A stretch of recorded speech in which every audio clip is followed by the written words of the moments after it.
زیر قدم ہے عرش معلا، زیر قدم ہے عرش معلا۔ نحمده ونصلی علی رسوله الکریم، اما بعد۔ معزز ناظرین و سامعین، السلام علیکم ورحمۃ اللہ وبرکاتہ۔ صلاۃ الحاجت یعنی حاجت اور ضرورت کے وقت پڑھی جانے والی نماز۔ محسن کائنات صلی اللہ علیہ وسلم نے امت کو کسی بھی حال میں تنہا نہیں چھوڑا کہ اس کی رہنمائی نہ کی ہو۔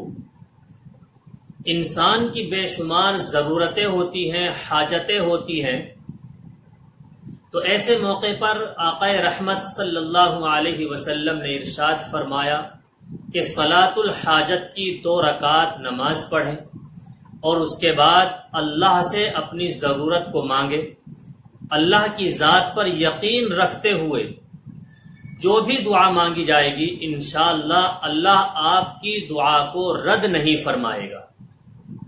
صلاۃ الحاجت کے پڑھنے کا طریقہ حضور اقدس صلی اللہ علیہ وسلم نے ارشاد فرمایا، فَلْيَتَوَضَّأْ وَلْيَحْسِنِ الْوُضُوء، یعنی سب سے پہلے وضو کیجئے اور وضو کو خوبصورت بنائیے، یعنی اچھے سے وضو کیجئے۔ وَلْيُصَلِّ رَكْعَتَيْنِ، 2 رکعت نماز پڑھیے اور اس کے لیے نیت اس طرح کیجئے کہ 2 رکعت نماز صلاۃ الحاجت نفل، واسطے اللہ تعالیٰ کے رخ میرا کعبہ شریف کی طرف، اللہ اکبر۔ یہ 2 رکعتیں اسی طریقے سے پڑھی جائیں گی جس طرح ہم عام نمازیں پڑھتے ہیں، اس میں کوئی فرق نہیں ہے۔ سلام پھیر لینے کے بعد سب سے پہلے اللہ کی تعریف کیجیے، وَلْيُصَلِّ عَلَى النَّبِيِّ، اور اس کے بعد حضور اکرم صلی اللہ علیہ وسلم پر درود پڑھیے، وہی درود شریف جو آپ نماز میں پڑھتے ہیں۔ اس کے بعد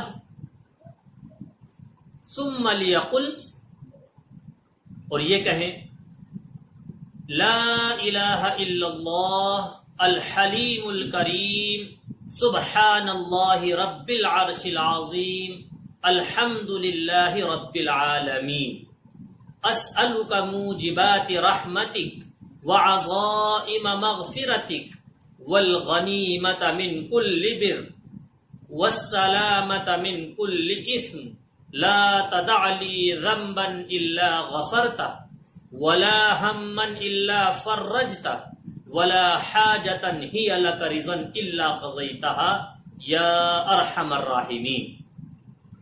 ان کلمات کے پڑھنے کے بعد آپ اپنی ضرورت، جس بھی ضرورت کے لیے آپ نے یہ 2 رکعت صلاۃ الحاجت کے نام سے پڑھی ہے، وہ ضرورت اللہ کے سامنے رکھیے، انشاءاللہ وہ ضرورت آپ کی پوری ہوگی۔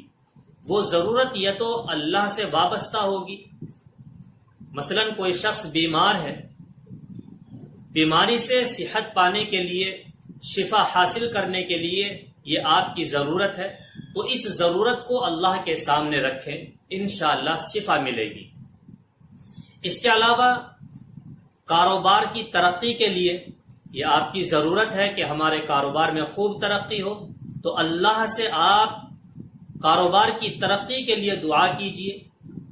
پہلے 2 رکعت نفل پڑھیے صلاۃ الحاجت کے نام سے، اور اس کے بعد اللہ سے دعا کیجئے، تو انشاءاللہ کاروبار میں ترقی ہوگی۔ یا اس ضرورت کا تعلق کسی بندے سے ہوگا، مثلا کسی شخص نے کسی کو قرض دیا اور وہ قرض کی ادائیگی میں ٹال مٹول کر رہا ہے، تو ایسے شخص کو چاہیے کہ 2 رکعت صلاۃ الحاجت پڑھے اور اس کے بعد اس شخص کے پاس جائے جس کو قرض دیا ہوا ہے، تو انشاءاللہ اللہ تعالیٰ اس شخص کے دل میں یہ بات ڈال دے گا کہ مجھے اس کا قرضہ جلدی ادا کر دینا چاہیے، اور وہ آپ کا وہ قرض ادا کر دے گا۔ اسی طرح بے شمار ضرورت انسان کی ہوتی ہے، جس بھی ضرورت کے لیے آپ صلاۃ الحاجت پڑھیں گے انشاءاللہ اس کے اندر آپ کو کامیابی حاصل ہوگی۔ یہ عمل آزمائش کے لیے نہیں بلکہ یقین کے ساتھ کیجئے، انشاءاللہ نفع ہوگا۔ امید کرتا ہوں آپ کو یہ ویڈیو پسند آئی ہوگی۔ اگر پسند آئی ہو تو ہماری اس ویڈیو کو لائک، شیئر اور کمنٹ ضرور کیجئے۔ السلام علیکم ورحمۃ اللہ وبرکاتہ۔